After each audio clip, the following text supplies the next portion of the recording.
Now, in retrospect, the different way I'm going to go next time is to not bring the cooler, just to factor those things into the pack. Just because it was... You heard him right. He brought a cooler.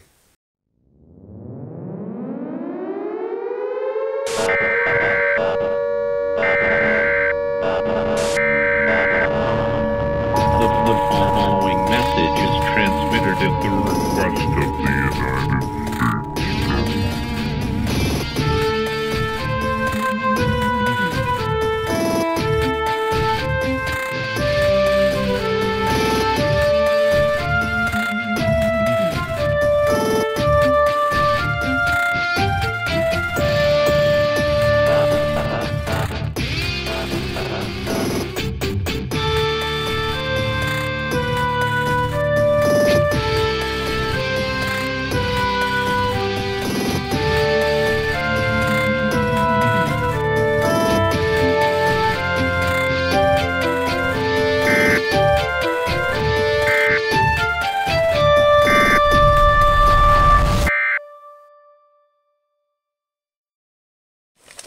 And then there were 4.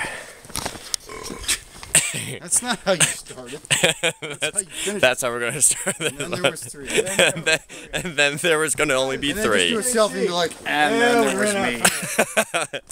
What is it, Highlander? It's like there can only be one. Exactly. There can only be one bug out boy. Join now, Grimm, drop behind me. And then we got Outbreak and Fallout in the front. The first official bug out boys. Should we do military proceeding for anybody that dies? Just like stand it there like arms crossed like... We'll just do a burning pyre. Burning pyre of some sort. Put me Viking style. Alright, well there's only a little stream, so we'll see what we can do about that. Just eat my dead corpse.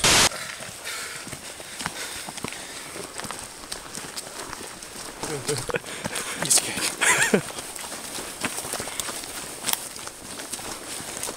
So what's going on here, Fallout? What are you learning about your pack right now? Well, it's too cumbersome and too heavy. It's not secured tight, it's not cinched tight.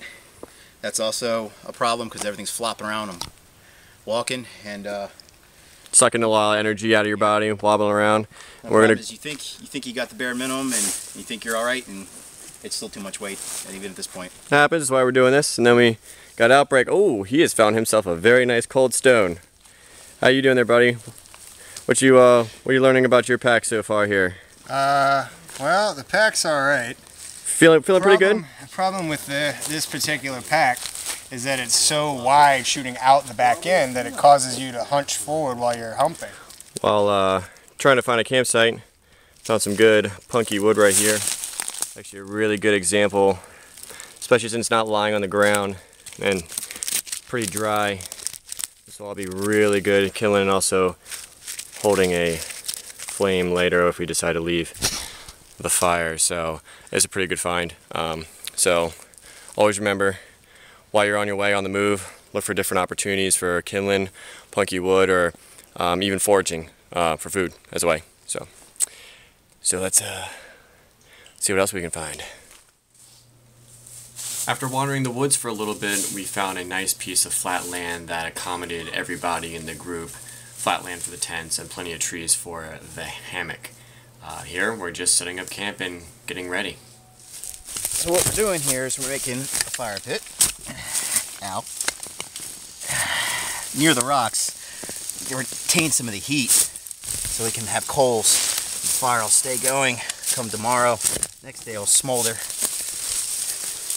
This ground is very soft and sluggish. Terrible. I'm pushing down almost as hard as I can, and it's barely getting any traction. So, these multi-tool things for the E-tool thing, way overrated. I knew a Coleman E-tool wasn't great, but I needed one on the pinch. There's a problem with them. They bend a little. All right, let's see how they're not very sturdy. This is the Coleman brand, so Coleman brand E-tool. Stay away from it. All right. Thank you, Fallout. Okay, that thing works.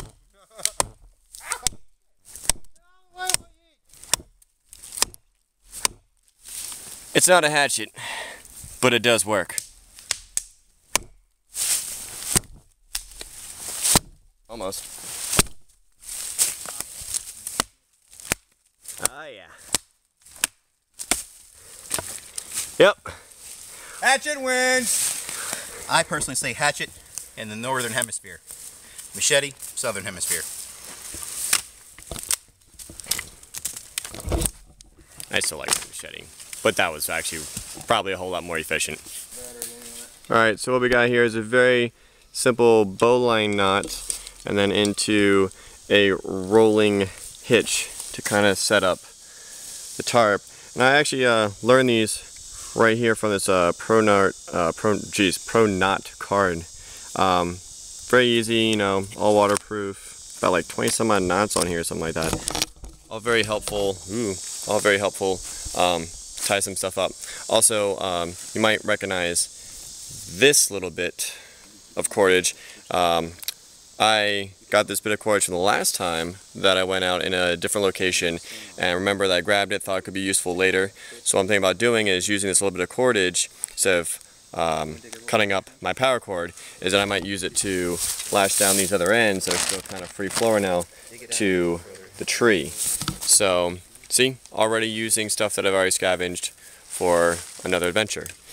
And then you see, things are coming together. Drought, we're going through the book, seeing if we can figure out some of the vegetation that's around here for later. There's sensor. And we're still working on the pit. Got my home set up. It's simple, but oh so comfy. Alright, right now we set up camp, and now we're foraging for water. Normally you would probably want to find your water source first, but due to the fact that Fallout and Outbreak packs were really killing them, we decided to lighten the load a little bit. As you can see, got some proof right here that there is wild turkey.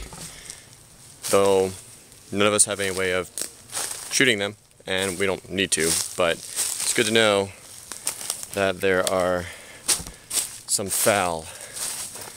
Also seen a lot of deer and rabbit scat as well. Found a couple of game trails. Always keep your eye out for things like that. And now I need to catch up to the rest of my party because they're leaving me behind. Water.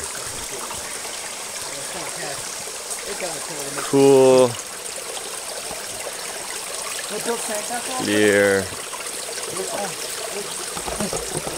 Water. Yeah, someone else would have a compass. Yeah, so big blunder of all the bug out boys.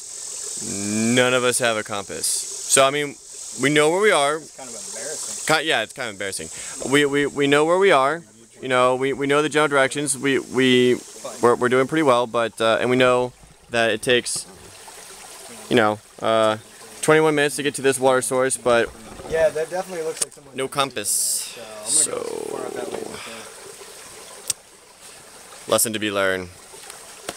Even have one of those really crappy compasses better than not having one, none at all. Ooh, we could make one. Anybody have a magnet? I don't know. Definitely have a difference of opinion on that. Yeah, I don't feel know. He that a says mess mess kit. I say no mess serious kit. necessity. I mean, I'm not disagreeing with you. It's a necessity, but So Outbreak says bring a mess kit. Fallout says I personally don't need it because with MREs and maybe a little, Swiss Army knife and spoon job. If you're gonna pack MREs all the time, or Yeah, that's what you I'm already gonna do. know you're packing MREs, yeah, I can understand that. And I can keep a little knife and spoon in a little pocket, like a Right. little pocket knife one. I have one at Right. home. right. In that aspect, yeah, definitely. That would I save a mean, lot. if you can What about you? sacrifice the weight of the Have mess you used kit, your mess kit knowing yet? that you have the MREs instead, yeah, by all means. I don't carry a mess Me kit. personally, I went a different route. Now, in retrospect, the different way I'm going to go next time is to not bring the cooler, just to factor those things into the pack. Just because it was You heard him right. He brought a cooler. it was unnecessary. Yeah, it was unnecessary weight. Oh, we all learn. Slinging that Well, we're in a little bit of luck because there is a pine tree right near our campsite. So what we're going to do is we're going to harvest some of these pine needles, and we're going to make some pine needle tea, which is high in vitamin C. I'm going to give that a try. Alright, we got the pine needles, fire, and the tea. I'll let that get all in there. build up the fire a little bit and get that to a nice little boil. So it's ready for that guy, that guy, that guy as well. Me. The pine needle tea was actually quite good. Although I think a little bit weak. I actually did not probably collect enough pine needles for the amount of water that we had, but there was a slight citrus flavor and not an abundance of pine like you would think from gin or juniper. Here we are at day 2. Some moving around, some not.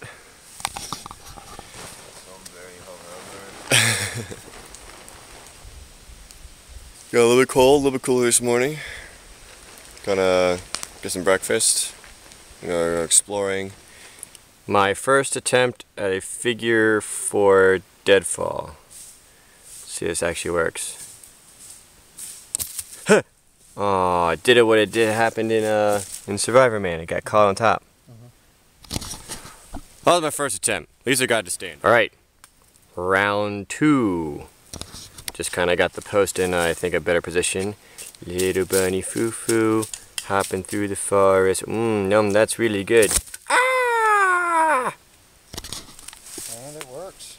Works. Probably needs a bit more perfecting, but not bad.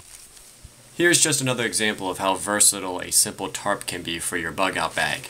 Originally, this was my roof and windbreak for my hammock. Now it is a floor to keep my wool blanket off the ground as I roll it up, so no twigs or debris gets in there as I pack it away. Any item in your bug out bag that has a multiple use or function is very beneficial and weight saving.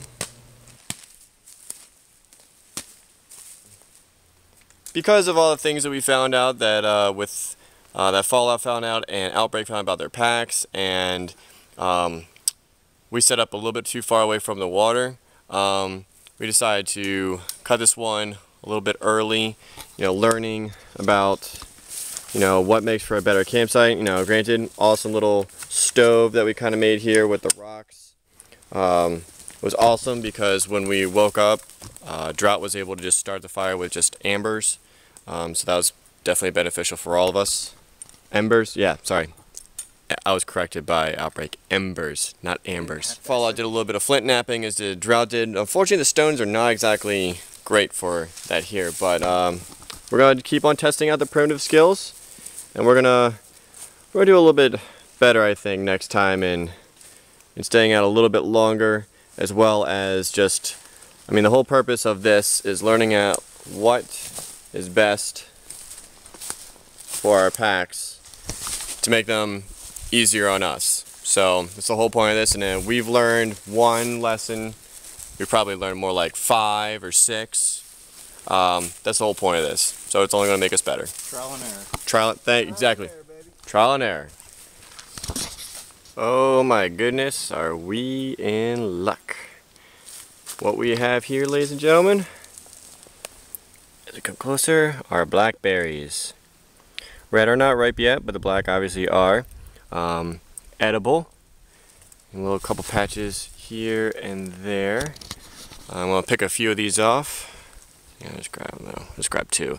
Don't want to deplete Mother Nature or anything, but I happen to know for a fact, without a doubt, that this is non-toxic to me and non-poisonous. Only eat wild edibles if you know for a fact. Either someone showed you, or you can look in the books, but nothing beats first-hand experience or first-hand knowledge from someone who's actually done it. So I actually happen to know. Blackberries. Wild. Untainted by preservatives. I'm going to take a few. There's a few more clusters up in there, but very seedy. A little tart and sweet. Actually, a little bit of sugar to help me and the rest of the boys, which are